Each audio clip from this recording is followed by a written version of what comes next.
This case was filed by the estate of Andrea Tellez Rojas by her personal representative, Yadira Tellez Rojas. We call her the plaintiff. The case was filed against the Hillsborough Pediatric Clinic, who we call the defendant. First, I'm going to put basically the key parts of the plaintiff, our closing arguments, and basically kind of summarize why we went to trial, Kids are the most vulnerable patient populations that we have. And kids are supposed to bounce back quickly. And when they don't bounce back quickly, that is a huge red flag. And all medical providers know that. And what we know on August 12th with Andrea is that she was declining. She was not getting better. Her respiratory rate was going up. It was trending up. It was not staying the same or getting better. And we know that providers are supposed to recognize that, know their limits, know when they don't have the tools or the capability to treat and diagnose a patient and send them to an elevated level of care. And Andrea should have been sent to the emergency room on August 12th. And we know from Mr. Zamora, who was working in the very emergency room that night, that if Andrea had been admitted that afternoon, that she would have been diagnosed and treated at the hospital. And if she needed an even more elevated level of care, they could have transferred her to OHSU before infected. And more likely than not, she'd still be here today. That's this case in a nutshell. Know that Andrea's clinical picture at 2:30 when she was in the clinic has all these red flags: 10 days of intermittent fevers, an elevated respiratory rate that had been going up. It was 18 on August 5th. It was 20 breaths per minute at the urgent care, and now it's 24. So it's trending upwards. They didn't measure her blood pressure. She vomited in the exam room. She looked more pale on this exam than she did 7 days ago. That's in Ms. Moss's chart. She seemed to be getting better, now worse. So we have a kid who should be bouncing back after 10 days, progressively getting worse. This is her third visit to the clinic in 7 days. We know it's not COVID. We know it's not strep. She doesn't have a clear diagnosis. She charted cough, headache, and fever as the diagnosis, DX. That is not a diagnosis. She didn't know what was going on with Andrea. And that should have signaled to her, you know what, I just don't know. I don't have the tools to figure it out. I need to send this patient to the ER. Her diagnosis was unclear. That's very important to remember in this case. And we know that instead of sending Andrea to the ER, she sent her over to the outpatient lab. What's also interesting is there's a conflict in the chart. So in the chart, if you look at Plaintiff's Exhibit 5, which is the 812 chart from Ms. Moss, she documents that she was thinking about sending Andrea to the ER, but instead she decided to send Andrea to the lab. Now, the conflict is with their testimony that Andrea looked great. She was well appearing, she was stable. Well, if that's the case, then why were you considering sending her to the emergency department? That's a big conflict in this case. And we know from Ms. Osorio that Ms. Moss never said the word emergency room. Never said it. She wanted to find out for herself what was going on with Andrea, and she sent her to the lab. So now the clinic exam is complete. It's 2:30. Andrea should be in the emergency room at this point, but instead she has her blood drawn from Tuali's outpatient lab. And you heard testimony that Andrea was spiraling downwards. After the lab, she threw up in the lab. So that's vomiting twice within an hour. And we also know that she was wheelchaired out of the lab. So she's going down. And you have to ask yourself, how likely is it that Andrea looked well appearing and stable, and less than an hour later she's in the lab being wheelchaired out, vomiting again? How likely is it that her vitals were stable and that she looked well appearing? So either way you cut it, these abnormal lab results combined with Andrea's clinical picture is their second opportunity to send Andrea to the ER at 5 p.m. So at the end of the day, when you're considering the definition of negligence, they did not meet the standard of care. They did not use the degree of care, skill, and diligence that's required. Dr. Chang said it, that it was below the standard of care not to take blood pressure, that her blood pressure would have been abnormal, that her respiratory rate was elevated and nothing was done about it, and the lab results were grossly abnormal and nothing was done. And what makes this case even more sad is that the Tellez Rojas family home is 5 minutes from the ER. The outpatient lab is right across the street from the ER. It would have been so easy for Ms. Moss to just say, go to the ER, get checked out,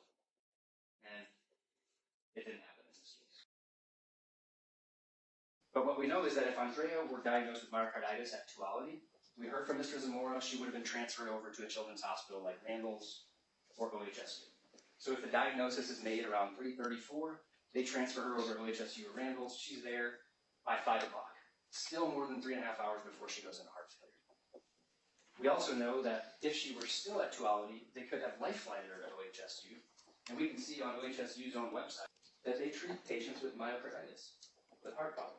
And we also know that they can send the team with a portable ECMO to your patient to begin treatment. So it's not this long, drawn-out process that they're trying to make it to be. There could have been hours for Andrea to be on ECMO before she crashed around 8:30. Dr. Chang testified that, again, if she's failed supportive therapies, we'd be thinking about ECMO, and even with ECMO, 80 to 90% chance of survival. Excellent survival now thanks to earlier diagnosis and dramatic improvement in ICU care. So what we know from Dr. Law, who authored the AHA, American Heart Association's scientific statement on the diagnosis and management of myocarditis in children, that ECMO support has a 69 to 76% survival rate. Even that meets the burden of proof. What's more likely true than not true? 51%. Even Dr. Law agrees that if she were on ECMO, she would have had a more likely than not chance of survival. So we believe that the evidence supports in our favor on the question of whether the negligence of Hillsborough Pediatric Clinic was a cause of Andrea's death. A cause. And I want to talk about the defense in this case. It's been suggested that this was a sudden acute inflammatory event. That it was like a lightning bolt that hit Andrea at 8:30 and the die was cast. There was nothing that could have been done. They've suggested that Andrea was well appearing and stable, there was nothing wrong, and then all of a sudden at 8:30 she crashes. But we know that the evidence from the autopsy report doesn't support that theory. This was not a sudden acute inflammatory event. And we know that because the autopsy report says a full microscopic survey was performed. The most significant findings were in the submitted myocardial tissue. Large numbers of chronic inflammatory cells were identified, not acute inflammatory cells. And you heard from Dr. Law that chronic means a process that's been going on for a while, not something that suddenly strikes. Large numbers of chronic inflammatory cells identified in many submitted sections. This is Dr. Sean Hurst, the Washington County medical examiner, who actually looked at the histology slides of Andrea's cells under a microscope. The inflammatory infiltrate predominantly consists of lymphocytes with rare eosinophils. We looked at the endocardium and epicardium, were also focally involved by chronic inflammation. These findings are consistent with lymphocytic myocarditis. This is Dr. Hurst. Dr. Chang said, fulminant myocarditis, as the name implies, is a myocarditis that is relatively sudden, and it comes in a few days to a couple of weeks. Andrea had an ongoing process over days, possibly even up to 10 days, and that's supported by the autopsy report, that this was not a sudden lightning bolt that hit Andrea that pain and suffering, the loss of love, affection, guidance, you can take all of that into consideration in deciding what is a fair amount to communicate the loss of Andrea's life. You heard from Mr. Zamora, the pain that Andrea's mother experienced in the ER. He said that Andrea coded for 90 minutes. Think about what she went through during that process. He remembers holding Andrea's mother while she wept in his arms. We heard from Brenda that she and her sisters have been supporting parents with their mental health for the last several years. And it almost goes without saying, the pain that the parents have felt, there's no way that I could put that into words. But when you think about value, the only way that I can think about it and convey to you is like, think about a rescue mission on Mount Hood. Someone needs to be rescued after mountaineering. We don't ask how old they are, how rich they are, what their race is. We would spend millions of dollars saving that human life because we know that human life has value. We don't question it. And that's one way to look at value. There is one major fact that both the plaintiff and the defense agree on, and that is that Dr. Law and Dr. Chang say that Andrea had myocarditis while she was in the clinic. So how likely is it that she wouldn't have had any signs or symptoms that were consistent with myocarditis while she's in the clinic? The autopsy proves that this was a chronic inflammatory myocarditis. That it had been a process that had been going on, likely for days, possibly even all 10 days. The autopsy proves that. So what happens when a patient has myocarditis? They're sent to the emergency room, and you heard from Dr. Law and Dr. Chang and Mr. Zamora that the patient, when they're diagnosed with myocarditis, they're given IV medications before they have heart failure symptoms. So we have to distinguish between heart failure symptoms and myocarditis. Once the diagnosis is made, the patient is given those medications and likely going to recover because kids bounce back. But they never gave Andrea that chance. And we heard from Dr. Chang that she would have had a 90% chance of survival and avoided crashing had that been done. And the timeline that we looked at, that's not a believable timeline. We heard from Mr. Zamora, who was working in the ER, that she would have been admitted, that it takes minutes to set up an IV line, minutes to set up oxygen. And if a patient has myocarditis, they will be transferred to OHSU or Randall's. There would have been hours to get her the supportive care that she needed. And if she crashed, ECMO was right there. And we know that ECMO carries a more likely than not chance of survival. Now, the entire defense case relies on the thoroughness or purported thoroughness of Ms. Moss's chart. And the reason why we brought up the audit trail is because all of their experts say that she did this very, very thorough examination and that she didn't have any signs or symptoms of heart failure. But you will have this exhibit, this Clinics Exhibit 11, it's the audit trail. And what you heard is, at the top right, you can see when Ms. Moss made the entries in the chart, which is after she found out Andrea died. And the old value column is what Andrea's chart looked like on the 12th. The new value is what was added after she found out Andrea died. And when you look through the audit trail, it's virtually blank. All of the old values are empty. So if we were to have a copy of Andrea's chart on August 12th, it would be virtually blank. So the thoroughness of her examination was all entered after she found out Andrea died. And we're not making a claim that it was negligent for her to make these entries after, but you're allowed to make a reasonable inference as to why she was as thorough as she was when she was making these entries. That's a reasonable inference to make. And that's why we brought it up. The problem with these cases, from our perspective, is that the provider makes all the medical records. Andrea didn't get to make her own medical records. She didn't get to tell her side of the story. She didn't get to say what happened to her on the 12th. It's all from Ms. Moss's chart. So we're asking you to be Andrea's voice and to say with your verdict that what happened to her shouldn't have happened and that she should still be alive today.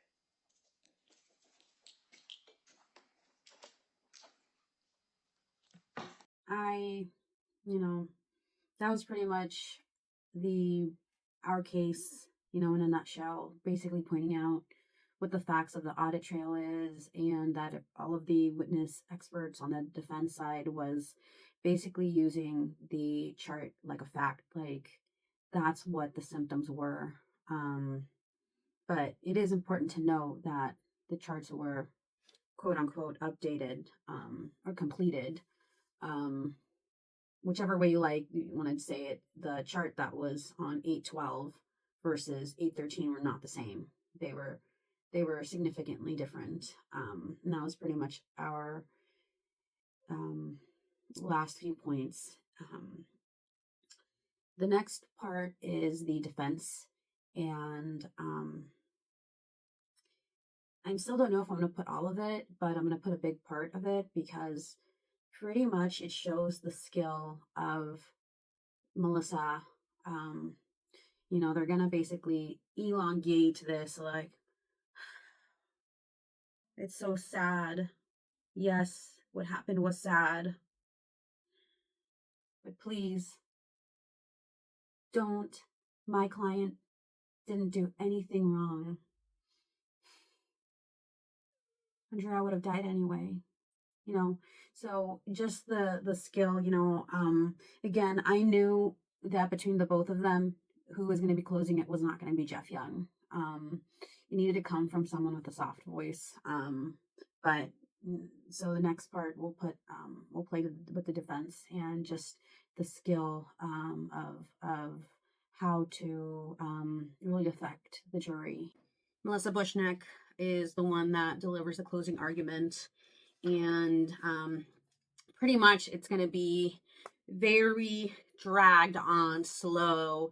And the reason why I'm probably going to use all of it is just because I want people to see the skill that she's going to say that blood pressure wasn't needed. Oh my God, Andrea would have been in the hospital forever. But it's just going to be very much like, it's sad.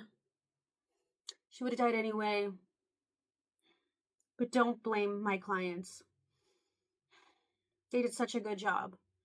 And, I just remember sitting in there just thinking of the skill, that is apparent. But anyways, let's hear it. It's about an hour long. Thank you, Ms. Bushek, for the Thank you. defense.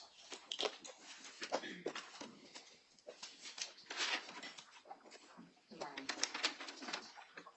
This is an incredibly tragic case. Nobody in this courtroom disagrees with that. The Tejas-Rojas family has suffered an incredible loss. But the question that you are here to decide is whether Hillsborough Pediatric Clinic, through Sarah Ewan and Ms. Moss, were negligent in their care and treatment of Andrea Tejas-Rojas, and whether that negligence was a cause of Andrea's death. And after hearing almost 2 weeks of testimony, hearing all the evidence, the answer to those questions are no. When Andrea came to Hillsborough Pediatric Clinic, and I'll probably refer to the clinic as HPC as we go along here. When Andrea came to HPC on August 12th, Ms. Ewan took Andrea's vitals in a manner that is widely accepted and reasonable within the standard of care for pediatric visits. Ms. Moss went into that exam with Andrea on the 12th, knowing that this was a patient she had seen a week prior. She listened to Andrea carefully. She asked her lots of questions. She listened to her heart. She listened to her lungs. She did a very thorough examination. She looked at her ears, her eyes, her throat, examined her abdomen. And as she was doing all of this, she was watching Andrea. She was observing her, walking in the exam room, getting on and off the exam table, going from a lying down position to sitting up. All of these observations are part of the exam. She was looking to see if Andrea was short of breath. Was she using her accessory muscles because she was breathing hard? Could she carry a conversation without getting short of breath? Did she seem lethargic? Did she seem confused? Could she follow directions?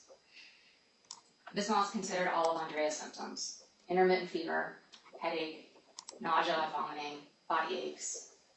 And as you've heard, these symptoms can be attributed to a wide variety of illnesses. Ms. Moss considered the whole patient, not just a number on the page. In her clinical judgment, based on her education, training, and experience, not just as a nurse practitioner, but as an acute care nurse who worked at Dornbecker Children's Hospital, Ms. Moss elected to do outpatient labs as appropriate workup to further investigate what was causing Andrea to become unwell. She did not simply diagnose Andrea with a viral illness and send her home. She asked Andrea and her mother to go to the lab.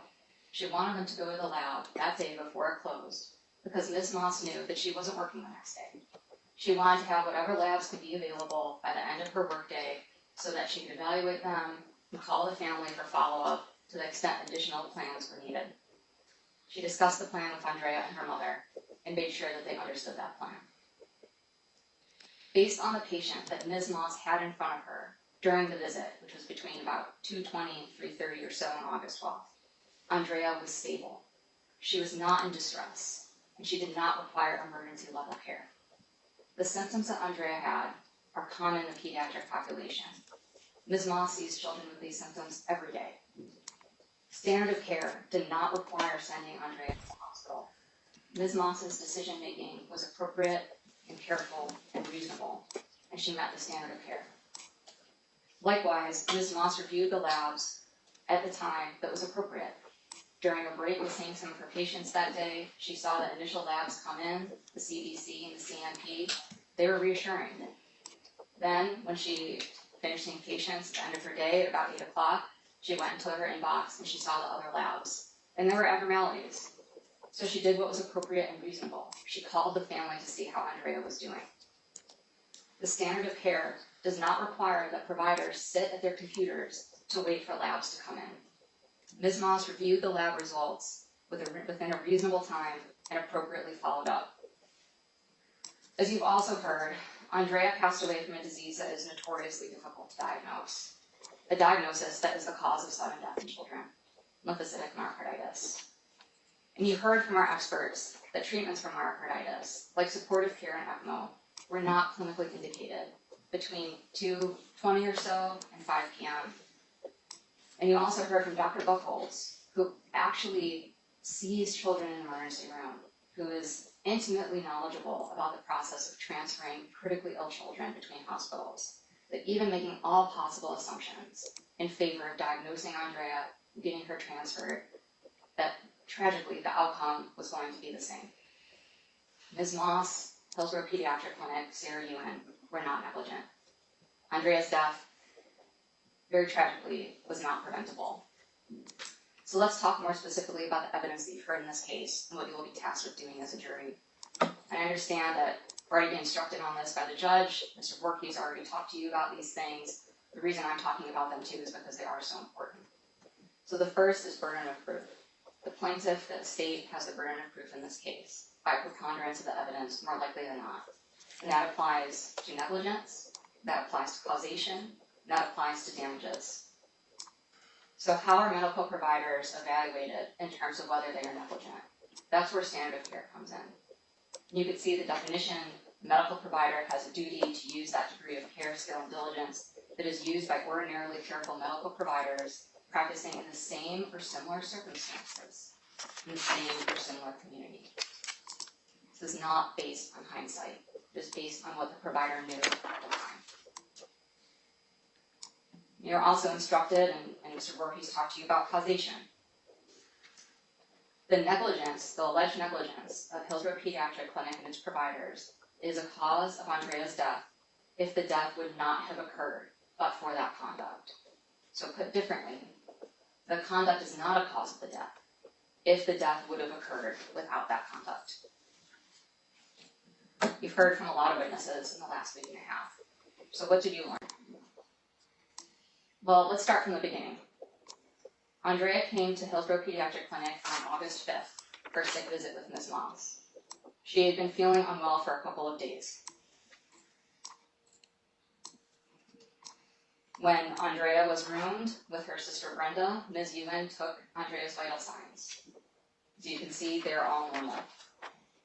Then Ms. Moss met with Andrea and Brenda, and she asked Andrea questions about how she had been feeling, what her symptoms have been, and Andrea was able to talk to her about how she had been feeling. And then Ms. Moss did an examination. She was in no acute distress, she was alert, and she was participatory in her care. Her lungs were clear and normal, her heart sounded normal, regular rate, regular rhythm, no increased heart rate, no respiratory distress, and her perfusion looked normal, meaning her blood flow through her body. There's no cyanosis, which is blue-tinged fingers and extremities. Normal capillary refill. So based on the history that Ms. Moss received in the exam, she believed that her presentation was consistent with a viral illness. She was concerned about COVID-19 because, after all, this is August of 2020. She noted there were no focal findings on exam, meaning any of the specific organ systems she was looking at looked normal. And so she recommended quarantine because of the concern for COVID. She talked to them about supportive care, fluids and Tylenol and that sort of thing. And she talked to them about the signs and symptoms that would warrant additional follow-up. And you heard Ms. Moss testify that that includes a discussion about when to follow up with the clinic or when to go to the emergency department. So you heard that after the visit with Ms. Moss, Andrea actually seemed to improve. She still had a sore throat, she was still coughing, but overall she seemed to be doing better. And then on the night of Saturday, August 8th, she started vomiting a lot, and she had a really bad headache. So Brenda called the nurse advice line at Legacy Randall Children's Hospital, and that nurse told them to go to the emergency room. And so Brenda got Andrea in the car, and they started driving to the ER. But with some fresh air, getting out of the house, Andrea felt better. She wasn't vomiting anymore. She told conversation with her sister, and the two of them talked together about where they should go or what they should do next. And they agreed that instead of going to the hospital, they would go to urgent care. Unfortunately, when they got to the urgent care, it was already closed, but they decided to go the next day. So after that, Brenda went to Dutch Brothers with her sister, got her a smoothie. Andrea went home, she did her nails, and they went to bed. And the next day, on the 9th, Sunday, they went to urgent care. At the urgent care visit, they were seen by Tammy Winchell, a nurse practitioner. Again, vital signs were taken, this time by a nurse, and they were all normal. No blood pressure was taken, and this was an urgent care. Ms. Winchell did the same thing as Ms. Moss. She asked Andrea about her symptoms, about her history, she did a physical exam. Her lungs sounded normal and clear, her heart sounded normal, regular rate and rhythm, no murmur. And Ms. Winchell specifically noted that she was well appearing without indication of a more serious systemic infection. So she, like Ms. Moss, suspected a viral illness, a viral upper respiratory infection. So she discussed fluids and supportive care with Andrea and her sister, and she also talked to them about what signs and symptoms would warrant more urgent reevaluation. And Andrea and Brenda went home. For the next couple days, Andrea appeared stable, but then on Tuesday night, she started to feel sick again. Brenda took her for a drive since that had helped her feel better earlier. With some fresh air, Andrea did feel better, but they decided Andrea will go to HPC the next day. And so that brings us to August 12th. So as you've heard, Andrea walked into the visit with her mom. She walked into the clinic, walked to the exam room. Sarah Ewan was the one who saw her this time as well, and she took Andrea's vitals. One of her responsibilities as a medical assistant is to take vitals. And she testified that the way that she was taught to take heart rate and respiratory rate is to listen to the chest with a stethoscope and count for 10 seconds, and then multiply that number by 6. She testified that she did not take a blood pressure because that is not protocol for sick visits. But a provider can always take one if they feel one is clinically indicated, or the provider can ask the MA to come back in the room and take one if they want to. So before I start talking about our expert testimony, I want to mention a few of the instructions the judge just read to you. Experts are witnesses, just like all the other witnesses that you've heard in this case. You may believe everything a witness or an expert says, part of it or none of it. You can take different factors into evaluating witness testimony, including whether other evidence contradicted that witness's testimony, and the reasonableness of the witness's testimony in light of all the evidence. You should consider the qualifications and credibility of the experts, the reasons given for their opinions, and the reasonableness of any assumptions underlying those opinions. Give the expert testimony the weight, if any, to which you believe it is entitled. Because, of course, you heard plaintiff's experts, just like you heard ours. All of plaintiff's medical experts hold them out as experts to be hired in cases like this. Dr. Chang has testified in hundreds of depositions, a few dozen trials. Dr. Hamling recently joined one of those expert listservs that Dr. Chang is also on. And Ms. Jones has had a legal nurse consulting business for over 20 years. And you heard from our medical experts, Dr. Hatcher Ross, Dr. Buchholz, Ms. Farnstone, Dr. Law. None of them have testified before. Clearly, these experts do not all hold the same opinions. So it's up to you as jurors to evaluate the credibility of the experts, their opinions, and reach a conclusion. So first, let's talk about the method of taking vitals. You heard from our experts, ranging from a pediatrician to a nurse practitioner to a cardiologist, a pediatric cardiologist, that listening to the patient's chest for 10 seconds and multiplying by 6 is completely appropriate and within the standard of care. It might be counterintuitive to many of us that a blood pressure might not be taken in a pediatric visit, because as adults, blood pressure is almost always taken. But that is just not true for children. And you could see that in the fact that at the legacy visit, they didn't take a blood pressure either. And the reason for that is in children, they have strong cardiovascular systems. You take a blood pressure once a year at the well child visit as a screening assessment for things like hypertension. But at a sick visit, unless it is clinically indicated, the standard of care does not require taking a blood pressure. You also heard from our experts that even if a blood pressure had been taken, it more likely than not would have been normal. So how do we know that when we are missing a data point? Well, that's because taking care of patients is more than just looking at one number. You have to take the whole clinical picture, look at the whole patient. You heard that with normal perfusion, good pulses, warm skin, good mentation, following directions, not seeming confused, appropriate urine output, capillary refills, and you press on your finger and see how fast the blood comes back. All of these things demonstrate that the blood pressure would more likely than not have been normal if it had been taken. HPC, Ms. Ewan, and Ms. Moss met the standard of care. The vitals were appropriately taken, and a blood pressure was not clinically indicated. So let's get back to the visit on August 12th. As you know, this was the second time that Ms. Moss was seeing Andrea. So she knew Andrea's level of engagement and ability to participate in her own care and give a history. She took a full history from Andrea. As Ms. Moss told you, it's not uncommon in pediatric primary care to see children a second time. She often sees children for repeats at visits as their illness progresses or if they have a new illness that develops. Remember, like I said at the beginning, part of the exam is actually looking at the patient, looking how they appear, how are they talking, how are they moving. That's this general appearance overall section right here. Yes, Andrea appeared ill, like a child who had just grown up, but she was alert, she was not in distress, she was socially interactive. She could get on and off the exam table. And Andrea said that it was really her headache that was primarily the thing that was bothering her. And then Ms. Moss went through the review of systems, and you've heard that review of systems goes hand in hand with the exam, because the review of systems are the questions that providers are asking that go with each, sort of organ system. And it coincides with the exam that the provider then does. So Ms. Moss asked Andrea about chest pain, pressure, syncope, like fainting. She asked her about palpitations. Andrea said no to all of those. She asked her about respiratory symptoms, wheezing, chest tightness, dyspnea, shortness of breath. She asked her many other questions about the different body systems.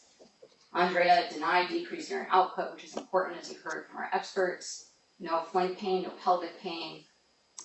And then Andrea denied fainting, any sort of alteration of consciousness, as well as vision changes.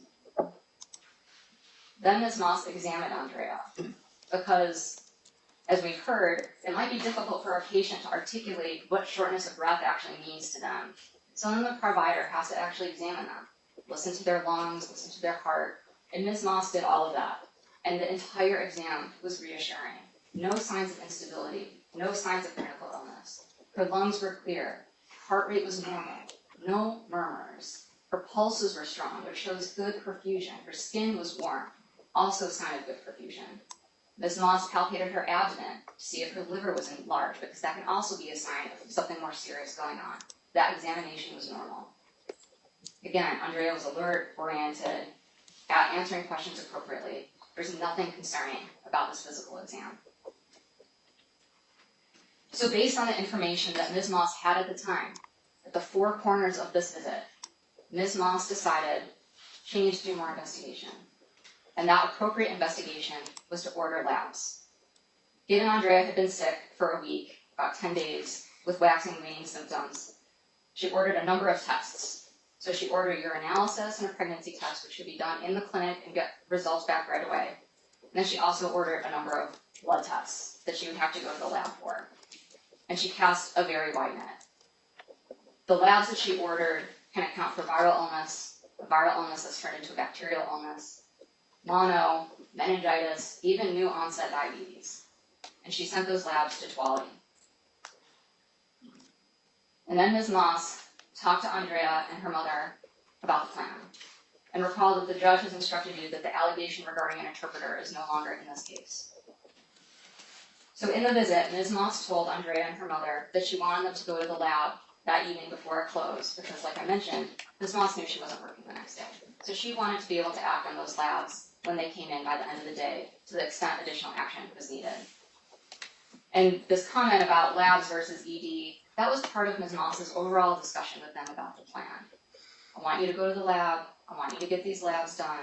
If your symptoms change, if you get worse, I want you to go to the hospital. There's no indication for her to send Andrea to the hospital after this visit. Andrea's presentation at this appointment was consistent with the viral illness. Andrea was active and engaged, walking, talking, getting on and off the exam table. She could discuss her history and hold a conversation without getting short of breath. Her normal and reassuring, with clear lungs and a normal heart. You heard that a child can be well appearing, but still appear sick. And I know that might seem like a contradiction. But this is the difference between a lethargic, acutely ill child who can't participate in their care, who's having difficulty moving, maybe is confused, compared to a child who clearly is under the weather, but is not acutely sick. There's no indication for Andrea to go to the hospital. So you might recall this slide from opening statement. I'm going to go through it quickly and simply summarize that Andrea's symptoms were consistent with a viral illness, and you can see those symptoms there. Andrea did not have any of the signs or symptoms of heart failure. No chest pain, no increased heart rate, no abnormal heartbeat. Her perfusion was normal, and she did not have any difficulty breathing. And this is what Ms. Moss knew when she saw Andrea. And you heard from our experts on this as well. All four of our experts, again, ranging from different specialties, agreed that this was not a child that needed to go to the hospital. And remember, standard of care is based on what the provider knew at that time, and you're going to hear me say that again and again because it's so important. It's based on what Ms. Moss had in front of her, and not without the knowledge of an autopsy, of what we learned that Andrea ultimately died from. And all of the experts agreed that based on Andrea's presentation and exam or vitals, that Ms. Moss met the standard of care. Andrea's symptoms were very common with the presentation seen in pediatrics. They can be consistent with many different illnesses. They explain that you can't take one symptom in isolation. You have to consider the whole clinical picture. Is a respiration rate of 24 a little elevated in a kid Andrea's age? Yeah, it's a little elevated. But you can't just treat that number. You have to look at everything else. And everything else about her exam demonstrated this was not a child who was in respiratory distress. And so for all of these providers, even for a cardiologist who by default is looking for cardiac problems, or a PICU doctor, a pediatric ICU doctor, who sees the sickest kids in the state of Oregon, as well as the boots on the ground pediatrician and nurse practitioner, they all agreed. Ms. Moss used her clinical judgment and that she met the standard of care. This was not a child that needed to be sent to the hospital. Outpatient labs are completely appropriate and within the standard of care. I'd like to make a brief comment on the audit trail that you've heard about several times in this trial, and the fact that Ms. Moss completed her note the next morning after she saw Andrea. You might recall that none of plaintiff's experts commented on this. None of them rendered an opinion that was below the standard of care for Ms. Moss to complete her note the following morning. We had expert testimony indicating that it's completely standard of care and normal and appropriate to finish a note within 24 hours of seeing a patient. And you heard from Ms. Moss on why she does that, as well as testimony from other folks at HPC, Dr. Gutierrez and Terry Mullen, the clinic administrator. There's nothing sinister about the fact that Ms. Moss completed her note the next morning. Ms. Moss is a patient-focused provider. She doesn't chart when she's seeing patients in the room because she's focused on her patient. When the patient leaves, then she starts her charting. She might finish it that day, or she might not finish it until the next morning because she has lots of patients to see. She has a clear memory of starting Andrea's note on the 12th. And then on the 13th in the morning, she continued to chart. Sometime while she was charting that morning, she learned Andrea died. And she had to take a break because she was extremely upset by that news. But she completed her note that morning by 10:30 because she knew how important it was to have a complete, and accurate, and thorough note. Ms. Moss didn't know what Andrea had died from on the 12th. Nobody did. The ER doctors didn't either. And so from Ms. Moss's perspective, she wanted to make sure everything possible was in that note to the extent it might help somebody understand why Andrea had passed away. So here we are in our timeline. Andrea comes to see Ms. Moss. Appointment starts around 2:20, lasts about an hour. And from there, Ms. Moss sends Andrea and her mother to the lab. And Andrea and her mom followed the plan. They went and they picked up Jasmine, and then they went straight to the quality lab. Andrea did start to seem like she felt a little bit worse after she got her blood drawn, and they asked for a wheelchair for her to leave the lab. That's not something that Ms. Moss knew. And then they continued to follow the plan, and they went to the pharmacy to pick up some medication for Andrea's vomiting. Meanwhile, Ms. Moss recalls checking to see if the lab results had come back, and she saw the CMP and the CDC, which were good and reassuring and normal. At this point, the CK, the creatine kinase, and the CRP, the C-reactive protein, were not back yet. So then, Andrea, her mom, and her sister went home. Andrea did not want to get out of the car, so she stayed in the car. She called friends and family on her phone. When Brenda got home, she went into the car and she sat with Andrea. And as Martha Rojas-Osorio testified, one of Andrea's sisters and Andrea's uncle asked about going to the hospital, but Andrea didn't want to go. And they thought that was okay, because she seemed okay. So Andrea continued talking on the phone with her friends and family. After Ms. Moss was done with seeing patients at 8 o'clock, she went into her box and she saw the rest of the labs had come back. And there were some abnormal labs. So she called the family, probably between 8:15, 8:30 or so. And at that point, as she charted, she learned that Andrea was vomiting more and she was anxious. So the family wanted to take her to the hospital. And Ms. Moss agreed. So she said she'd call quality and let them know that they were coming.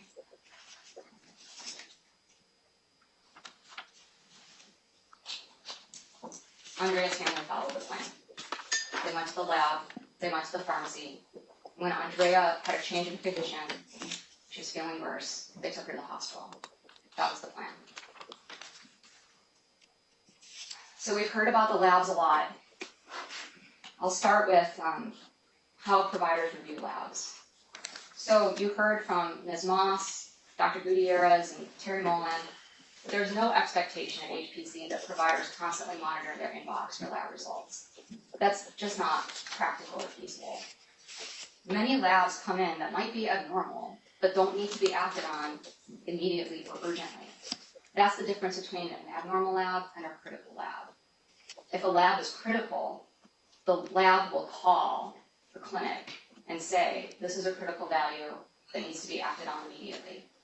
And since none of Andrea's labs were critical, they went through the normal process. They were transmitted to Ms. Moss's inbox to be reviewed when she was available to review them. As you heard from Dr. Hatcher-Ross and Ms. Farnstrom, Ms. Moss met the standard of care in reviewing the labs in a timely manner. As Dr. Hatcher-Ross said, this is the reality of their job. They try to look at labs throughout the day, which is what Kelsey Jo Moss did, but they're focused on patients. And so sometimes when the labs are coming in, sort of piece by piece, you don't get to see everything until the end of the day when you're done looking at patients, when you're done seeing patients. And that is reasonable and appropriate in the standard of care. Again, I know you've heard about these lab results a lot, but it bears repeating. Again, our experts from different specialties agreed that CK and CRP are nonspecific tests. They're not diagnostic of anything in particular. And in fact, plaintiff's experts agree to that as well. What they tell you generally is that there's inflammation in the body or muscle damage in the body, but they don't tell you where. So these labs in and of themselves do not mean that Andrea needs to go to the hospital. They can be seen with flu or mono or COVID and many other things, and they can be much more elevated than this. And you can still have a patient who is walking and talking and seemingly not in any acute distress, much, much higher than these. And so what you've heard from our experts is you have to consider the labs within the whole clinical picture. And a few moments ago, you saw a quote from Dr. Law saying with these labs, he would send the patient to the emergency department, but that wasn't the full part of his testimony. What he said is that you have to correlate these labs clinically. He would send the patient to the ED if the patient was feeling worse. That's when you send the patient to the ED. It's not just the labs on their own. You also heard from Dr. Buchholz and Dr. Law about the bicarb, which is also the CO2 here, and why that's important. It's important because if it's abnormal, it indicates low cardiac output. It means the body is not getting enough oxygen. That's called being acidotic, where the body isn't getting enough oxygen. Andrea's was normal. Dr. Law also talked about some other lab results, including the BUN creatinine ratio, normal. He also talked about electrolytes, sodium, potassium, all these other results that were reassuring. And these all, again, indicate good blood flow to the organ systems, to the kidneys. And remember, these labs were drawn at 4 o'clock. So this is a good picture of how Andrea was doing at that time, even knowing that they requested a wheelchair for her to leave the lab. So our experts agree that these labs in and of themselves do not warrant a trip to the hospital, and certainly do not warrant heart failure medications, or God forbid, ECMO, on their own.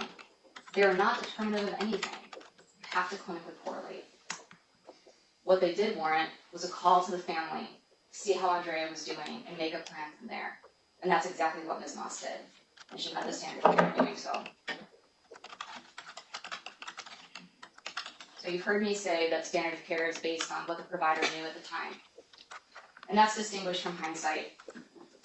In this case, we know what happened. We have an autopsy, which again, in the ED, nobody knew why Andrea crashed, nobody knew why she died. It required an autopsy. The visit with Ms. Moss is a snapshot in time, and so are the labs.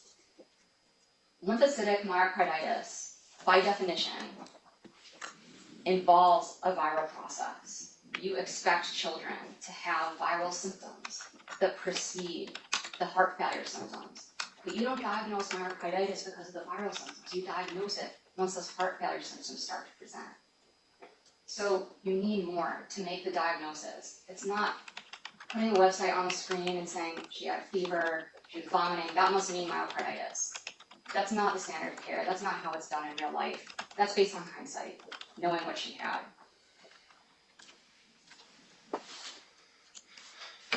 So like I was just saying, lymphocytic myocarditis starts with a virus. As you know, not all viruses turn into myocarditis, and the science still has not figured out how to predict which children with viruses will develop myocarditis. The virus starts to infect and break down the cells of the muscle of the heart, and when it does that, the immune system overreacts. We don't know why, but it overreacts, and the immune system starts to attack the cells of the heart muscle itself. And this is why these patients develop heart failure symptoms. What is unique in the pediatric setting, and as you've heard, kids are resilient. They can compensate because they have strong cardiovascular function. The heart can withstand injury and continue to function with minimal to no symptoms until the heart becomes too overwhelmed. And unfortunately, what can happen is that the heart can fail quickly and unexpectedly. And that's what happened to Andrea. You also saw the slide in opening. I'm going to go through it very quickly. Myocarditis is rare.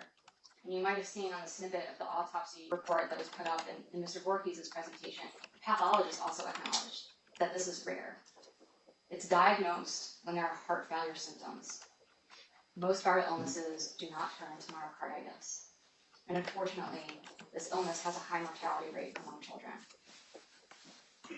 And in terms of the mortality rate, you heard from Dr. Buchholz, our pediatric ICU doctor up at Randall's across the river, that it's essentially a rule of thirds. A third of these children, unfortunately, will die. A third will survive with very significant sequelae from their illness, ongoing heart failure and problems like that. And a third will do well. That testimony is not to be taken that there was a 66% chance Andrea would have survived. That's not what he was saying. What he was saying is that 66% of children, those are the ones that have heart failure symptoms, and they could be treated, and it's taught. Andrea wasn't in that 66%. She was in the third of tragic cases that there are no heart failure symptoms, and the patient declines suddenly and unexpectedly. As both Dr. Buchholz and Dr. Law testified, Hillsborough pediatric clinic's conduct was not the cause of Andrea's death. Instead, her death was not avoidable even if she was sent to the hospital between 2:20 or so and 5 p.m. How do we know that? We know that because the treatments weren't indicated, and we know that because of the timeline. These are two separate things. So let's start with Dr. Law. Dr. Law is a pediatric cardiologist at Seattle Children's Hospital. He's a specialist in heart failure. He's devoted his career to taking care of children with heart failure. He testified multiple times on questioning from Mr. Young and from Mr. Voorhees. There was nothing in Andrea's exam, history, or vitals that would indicate a cardiovascular process, and no indication that she should have been sent to the hospital. And again, this is somebody who gets these patients referred to him when there's already a suspicion of a cardiac process. This is somebody who's looking specifically for a cardiac process, and even with all of that, he did not believe her symptoms were suggestive of myocarditis and warranted to be sent to the ED. Dr. Law also explained that myocarditis has a very accelerated timeline. He talked to you about the fact that a child can be stable, even in the hospital, and then suddenly crash and go into cardiac arrest. And why does that happen? It happens because of the acute and vicious inflammatory process that is taking place in the heart, from the escalated immune response that the body is having to the virus that led to myocarditis. And the damage from that inflammation can lead to the heart not contracting and beating properly and can lead to an arrhythmia. The heart not pumping right, not getting blood to all the organs, which is exactly what Andrea had. He explained to you that this type of presentation, this acute presentation like Andrea had, is usually fatal. And that's because these patients don't have signs or symptoms of heart failure. They have very steep and sudden declines, and because of the arrhythmia. Andrea had ventricular fibrillation, and Dr. Law explained to you that's usually life-threatening because it's very difficult to correct, and because it is a heartbeat that is not compatible with life. It's not pumping blood the way that it should. You heard a lot about supportive care, different medications, oxygen, and Dr. Chang testified that those medications would have reversed Andrea's course such that she didn't go into cardiac arrest. But Dr. Buchholz and Dr. Law both disagree, and I'll get to Dr. Buchholz in a moment. But first, you have to have somebody in the hospital to give these medications. And so you need to have somebody who's indicated to be in the hospital in the first place, which Andrea wasn't. Second, you need to have a very good reason to give these medications. Why? Because these medications can have very significant side effects. One of them is epinephrine.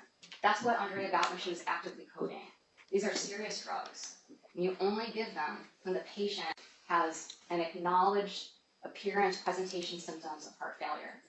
And as you heard from Dr. Law, these medications cause the heart to squeeze harder and faster. That's the purpose, because you're trying to get the heart to pump more effectively. But the byproduct of that is that it can cause arrhythmias, just like Andrea had. Last, and perhaps most importantly, these medications do not treat the underlying problem. They might help your heart beat more effectively, but they do not treat the underlying inflammatory process because of the immune response. And so even with these medications, that process continues. And that's why Dr. Law explained to you that even in the hospital with kids having heart failure, they can still crash because those meds don't help the actual underlying problem. Okay, so Dr. Buchholz, he wears a lot of hats. He's a pediatric critical care doctor. He's worked in the pediatric emergency room setting. He's also worked with the critical care transport and with Life Flight and with the kids team critical care transport. He's an expert not just on the medical issues in this case, but how things actually work in Portland, with how these kids are evaluated, assessed for transfer, actually transferred, and actually put on ECMO. He's the only one who testified that he actually knows how this works in this town. He began with telling you, as with the other experts, that Andrea did not have any signs or symptoms of heart failure. He went through the same things that I've already talked to you about. Normal perfusion, good pulses, maintaining well, all of these things. There's no signs of emergency medical condition when she left that visit, and he should know, because he sees kids in the ED. He said, even looking back in retrospect on her chest x-ray, there's nothing that would signal a cardiac process. Her heart was not enlarged. And that's important. We'll talk about that with the autopsy. That indicates there's no chronic process. Dr. Buchholz agreed that Andrea had fulminant myocarditis, meaning it's an acute process, and often accompanied with fatal arrhythmias. He testified that this fulminant or acute type of myocarditis is typically not diagnosed for all the reasons we've discussed, and is often fatal. And I'll briefly comment on the autopsy, which confirmed the opinions of our experts. While there might have been some signs of chronic damage on a cellular level, there was no scar tissue. Scar tissue is what shows a chronic process. Her heart was not enlarged, and it did not have thin walls. And you heard from our experts that when you have patients who are in chronic heart failure, the heart grows because it's a muscle. It needs to do more work to pump. It's like a balloon. And as it gets bigger to pump more effectively, the walls of the heart get thinner. She did not have those findings. And then there was also a finding with a hemorrhagic cavitary lesion, meaning there is essentially an empty space in her heart caused by the damage from this inflammatory infectious process that was in the interventricular septum, which is the wall between the two sides of the heart. And you heard that that's an area that is important for conducting the electrical activity of the heart, which is what makes the heart beat. So we heard the testimony from Dr. Law and Dr. Buchholz that Andrea was not a candidate for supportive care because she didn't have signs or symptoms of heart failure. certainly would not be a candidate for ECMO. ECMO is used in very limited circumstances. For the sickest kids, the caveat to that is that they still have to be stable enough. They can't be actively coding. So you've heard that those two pathways weren't indicated. But Dr. Buchholz went a step further, because like I said, he actually knows how this works in Portland. And he testified that even accounting for all possible assumptions to try and save Andrea's life, unfortunately the outcome would have been the same. Why does he hold that opinion? So, as I mentioned, Dr. Buchholz is intimately involved in this process. While Mr. Zamora took care of Andrea in the ED, this was back in 2020. So you can't look at websites about what OHSU says they do now in 2024. You have to think about what would have happened back in 2020. Mr. Zamora isn't the right person to ask about what would have happened. He was an emergency room tech. Dr. Buchholz is the right person to ask. And so Dr. Buchholz went through all the possible assumptions. So let's assume Andrea is sent to the ED even though it's not indicated. And let's assume that when she gets there, she has the same sort of vitals and complaints that she had in the visit with Ms. Moss. The reality is that she likely would have been waiting for a while. But again, let's assume she's triaged, she's roomed, then about an hour or so. Then you have to assume that the ED physician, the emergency department physician, has any sort of clue at that point that there's a cardiac problem. You have to assume that her symptoms have changed, her vitals have changed. We know at 4 o'clock what her labs were, but again, let's assume. Let's assume that her symptoms have changed. And the emergency room doctor feels that there's a need to get these sort of additional tests. Like an EKG. EKGs are not regularly ordered for children because, again, they have strong cardiovascular symptoms. You have to have a reason to do it.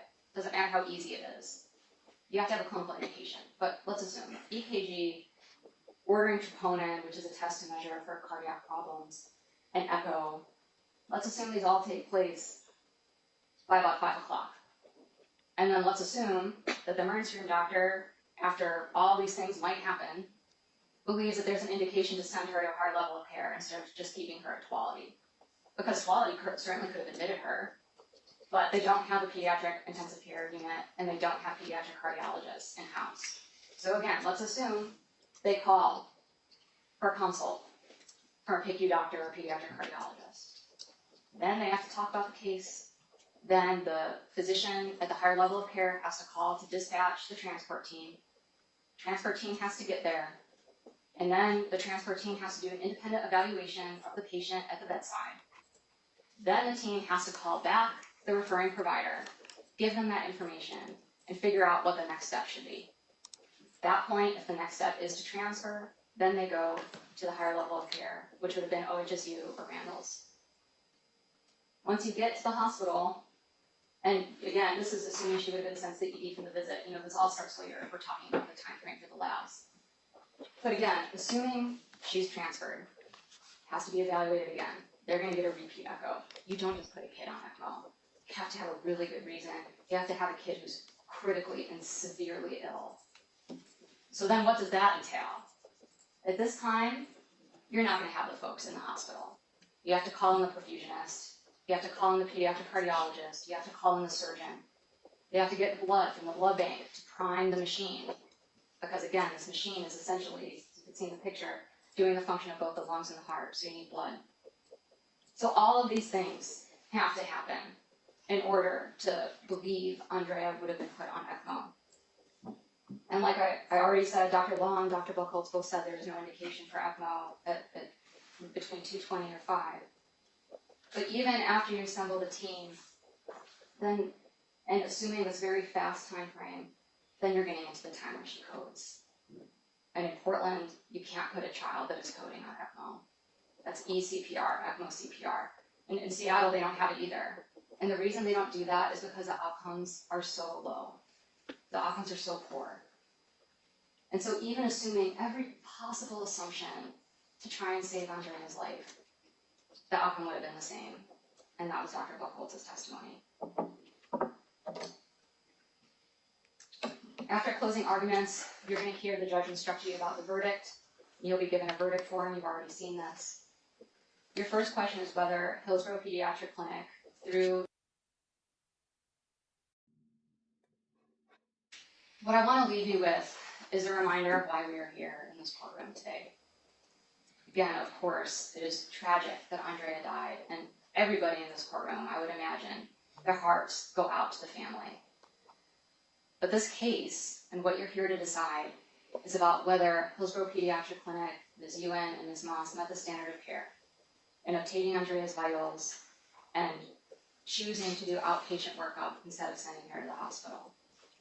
It's about whether Ms. Moss was careful, diligent, reasonable in how she acquired history from Andrea, examined her, developed a plan based on how Andrea presented at the time, the patient she had sitting in front of her. This case is also about whether that even if Ms. Moss had sent her to the hospital, what treatments would have been indicated, and whether Andrea's death could have been prevented. And we know from our experts that very sadly, not only were the treatments weren't indicated, but that even with all possible assumptions, Andrea's outcome would not have been different. On behalf of myself, my colleague, Mr. Young, Hillsborough Pediatric Clinic, Sarah Ewan, and Ms. Moss, thank you very much for your time and attention. We very much appreciate your service and your patience. So I wonder how much the defense charged for the skill of their closing arguments and everything that they presented. Kind of like I said, I clearly remember sitting in that room thinking, wow, how skillful and how easily you can change 2 plus 2 being 4 to 2 plus 2 being 100. So, you know, I did see the jury essentially, you know, paying a lot of attention to that. And, you know, I kept telling myself if I didn't work in healthcare, I would be believing pretty much all of this. And, you know, I do want to start about hindsight. They kept saying this isn't based on hindsight. A lot of medical people and a lot of what, in healthcare, a lot of the current policies, and even Kelsey Jo Moss said about quality improvement at HPC, a lot of it is based on looking back about, you know, debriefing and what can we change and updating, and all of that is based on a type of hindsight. So, you know, I do want to point that out. Here's what I'm really, really upset about. My sister wasn't given a fighting chance to survive. You know, there wouldn't be a lawsuit if there was an adequate assessment, if there was blood pressure checked. And all of this really opened up the door to looking at just how much she was failed. You know, they previously said 30 to 40 minutes that she spent, and Melissa just said spent an hour with her. So why are you spending an hour for a stable patient? Why are your notes just compared to the first visit that you saw her, that according to you were pretty much the same stable symptoms? Why is a lot more documented compared to the first, you know, the first one? So a lot of it just doesn't, the math ain't mathin' on that. I no matter how much, you know, at the beginning I try to tell myself, is it all in my head? And I'm not mad that she didn't diagnose myocarditis after the assessment. You know, just like you can't diagnose a heart attack necessarily, but you do get there to a cardiac instability or some instability that leads you to take someone to the ER. And so a key part was missed from assessing my sister. I mean, they even testified that she consulted with another nurse practitioner. And, you know, do you consult when someone's stable, or do you consult when a patient is unstable and you're trying to get advice on what to do next? And so, you know, that's the part that I'm furious about. You did not give an adequate assessment that would lead you to the path that this patient was unstable. And that is kind of where it brings me to just this whole trajectory of then my sister being dismissed at Tuality. You know, at urgent care, they kept saying no blood pressure was taken. I still to this day do not know how Terry Winchell and the RN that took my sister's vitals did not get a blood pressure. Just to me, that is not okay. That is unexcusable. And I can't, you know, I can only imagine the things that are being missed if a blood pressure is not being taken on kids, even though, you know, they compensate. What happens when they're not? This is a perfect example. This patient had a cardiac issue and it was missed because a key vital sign was missed. So my sister was just never given a fighting chance. You know, it was very likely that, with supportive care, she might have not gotten myocarditis or heart failure. It might have not led to that VFib. And, there wouldn't be this lawsuit and this pain of not having my little sister with me. So, they also talked about, they were trying to discredit our expert witnesses. And let me just tell you how hard it was, especially at the beginning for me to get to get representation, because a lot of the lawyers, malpractice lawyers, they represent the hospitals and the clinics in the community, and there is conflict of interests. And so before I finally found who the team that I will forever be thankful for, the conflict of interest. And so the reality is, healthcare staff, they don't want to pay off, or they want to have a good relationship with lawyers if they ever need one. So it even to some of the projects that I'll tell you later on, it's really hard for somebody in the community that works in healthcare to essentially testify against the organization they work, or against their coworkers or people they know, just because the reality is they may need it at some point one day. So they want to keep that door open. So the reason why we had to go outside of the community is because it's, Lindsay Hart has all these resources. They represent the community. So what's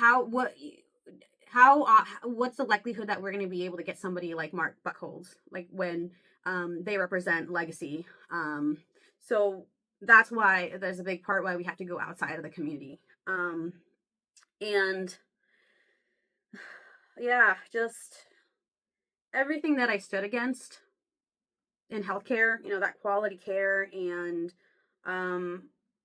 taking time, getting trained, everything was that I stood for and still stand for. I've had that love-hate relationship, like I said. Whatever I stood up against is exactly what happened to my sister. I think of this like train, and I'm yelling, we need to fix this. This is the problem, A, B, and C, And so think of this train, and it's unstable and it's losing its tracks, and I'm here, trying to fight against to get that fixed, before it gets to whatever wall it hits.